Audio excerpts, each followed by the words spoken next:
et bienvenue sur cette nouvelle playlist dédiée à Canva. Vous connaissez probablement Canva, c'est un petit peu la référence dans le graphisme digital.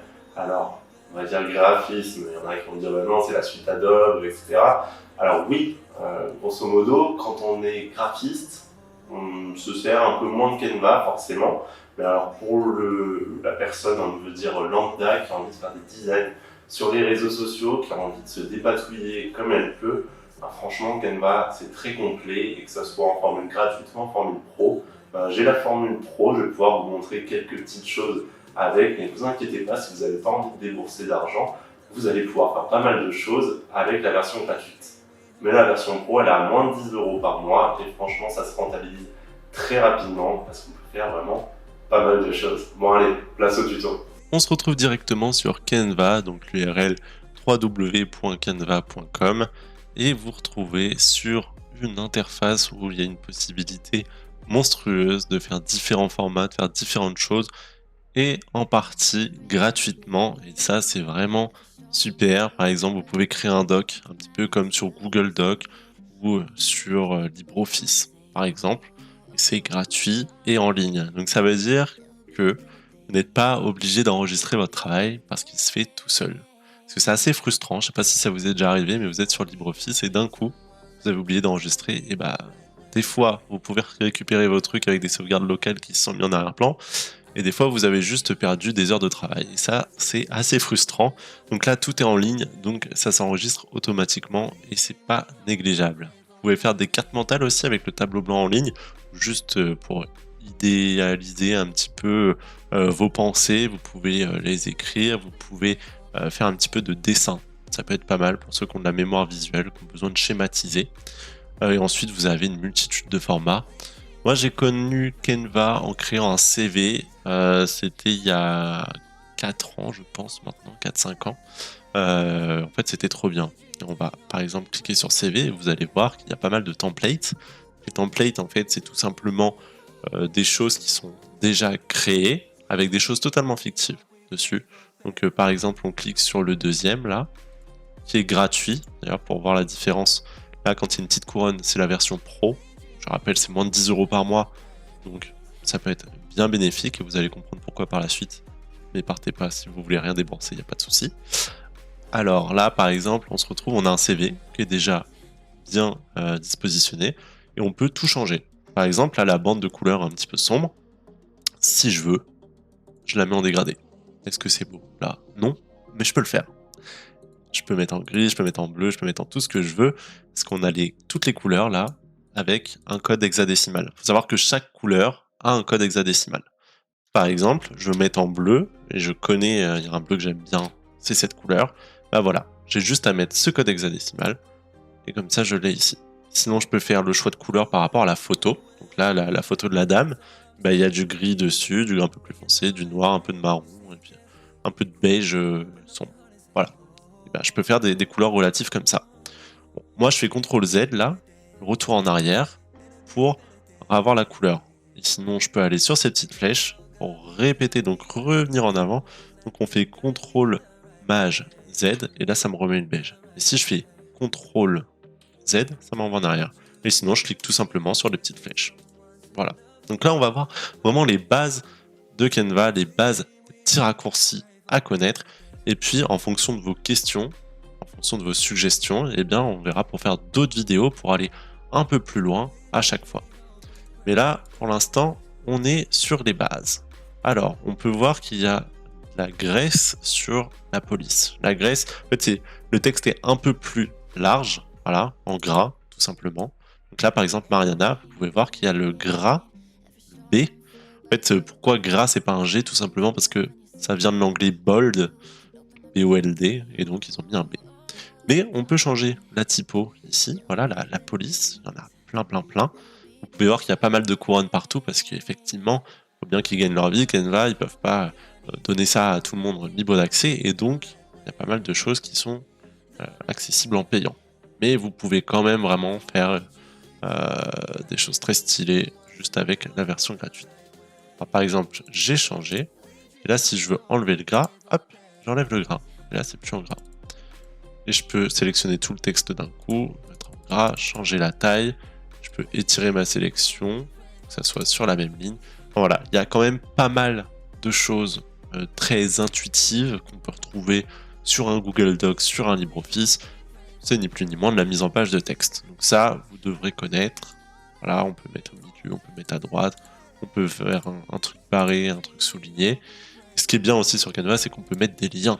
Donc en fonction du format que vous partagez, par exemple vous le mettez en PDF par la suite, et bah hop, vous mettez un lien, hop, vous mettez ce que vous voulez d'ailleurs, test.com, je sais pas, je pense que c'est un site qui existe parce que tout le monde met des tests partout, et vous faites terminer, et voilà, là il y a un lien qui est mis, mais je ne vais pas cliquer dessus, parce que voilà, c'est un HTTP, et donc on sait jamais, c'est peut-être pas sécurisé, mais ça c'est un autre débat. Ne cliquez pas sur les liens que vous connaissez pas, bien sûr.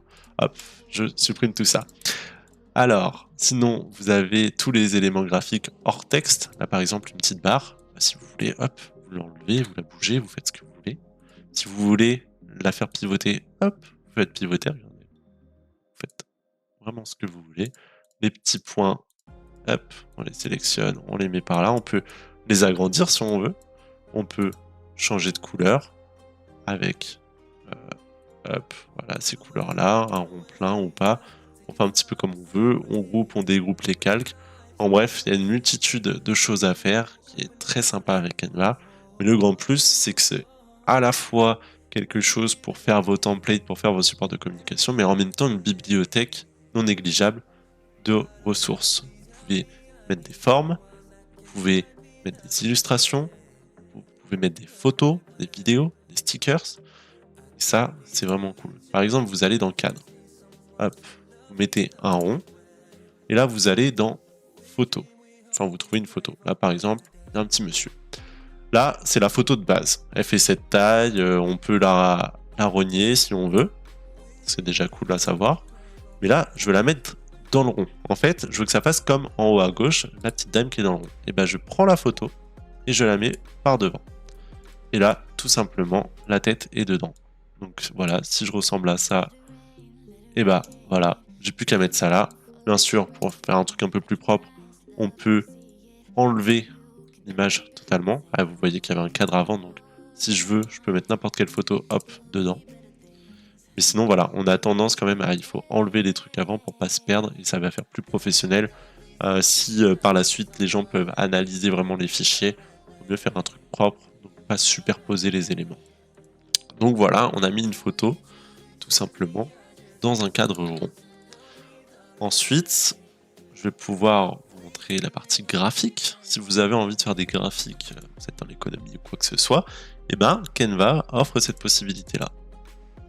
Vous changez les valeurs et ça va changer en fonction de la couleur. Vous changez le nom de l'élément, hop, je sais pas, vous mettez test, et bien ça va faire changer. Vous voyez que test est à 55,6%. Et vous changez la couleur comme vous voulez, vous changez la taille du graphique. En bref, c'est très utile. Et je peux vous donner, pour aller un peu plus vite, si vous avez besoin de forme, deux petits raccourcis qui peuvent être sympas. Vous appuyez sur la touche R de votre clavier, ça vous fait un carré. Mais en fait, un carré, c'est quoi? Dans les bases de maths, c'est un rectangle particulier. Et c'est pour ça que c'est avec la touche R, parce que rectangle, et on peut faire un rectangle en fait. Il suffit d'étirer la sélection de part et d'autre pour faire la taille qu'on veut. Et ensuite, on garde les proportions. Il n'y a même pas besoin d'appuyer sur Shift. Enfin, s'il y a besoin d'appuyer sur Shift pour garder les proportions, excusez-moi. Et si vous appuyez pas sur Shift, hop, vous agrandissez un petit peu comme vous voulez. Et l'autre raccourci, pour faire un cercle ou un rond, c'est C. Là, c'est un rond, parce qu'il est plein. Mais si j'ajoute une bordure juste ici, j'ajoute de l'épaisseur, et j'enlève la couleur, aucune couleur, là j'obtiens un cercle. Et ensuite, hop, je vais faire CTRL-MAJ-Z, voilà, j'ai mon cercle, et là je peux jouer sur la bordure, je peux jouer sur la couleur, et là si je veux, je rajoute un petit cercle ici, voilà. C'est des petites choses de personnalisation, mais qui peuvent être très utiles et qu'on ne retrouve pas forcément sur tous les logiciels, ou alors c'est compliqué d'accès. N'hésitez pas, si vous avez des questions pour en savoir plus, si vous voulez que je construise par exemple un CV avec vous, si vous voulez, je ne sais pas quel document, mais en tout cas, on va pouvoir faire des tutos pas à pas. Et ensuite, n'oubliez pas, quand vous avez fini votre petit support de communication, vous allez dans partager. Et là, un truc super avec Canva, c'est qu'on peut faire imprimer avec Canva. Donc ça veut dire que vous pouvez payer pour avoir des trucs à imprimer directement.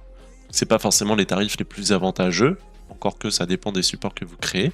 Par contre, vous avez une prévisualisation. Prévisualisation souvent, et vous pouvez faire même sur des suites et tout. Enfin, ils ont vraiment développé le truc comme il faut. Là, vous mettez, je sais pas, peut-être en tête et lettres. Hop. Et là, vous avez un mock-up. Un mock-up, ça veut dire que c'est un design qu'on voit dans un élément de décor qui n'a pas été fait par vous. C'est quelque chose de déjà fait. Là, je peux mettre un autre truc et bah, ça va apparaître de la même façon. Je peux mettre un autre design ou ce que je veux. Et là, vous voyez, par exemple, 25, c'est 24 euros. Si vous voulez des CV comme ça, par exemple.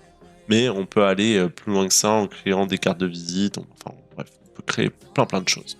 Là, si vous voulez télécharger, juste, vous pouvez le mettre en PDF, PNG, en JPEG, PDF pour impression, vidéo MP4 aussi si vous avez des éléments qui s'animent, parce que oui, on peut aussi faire ça sur Canva, mais ça sera le sujet d'une autre vidéo.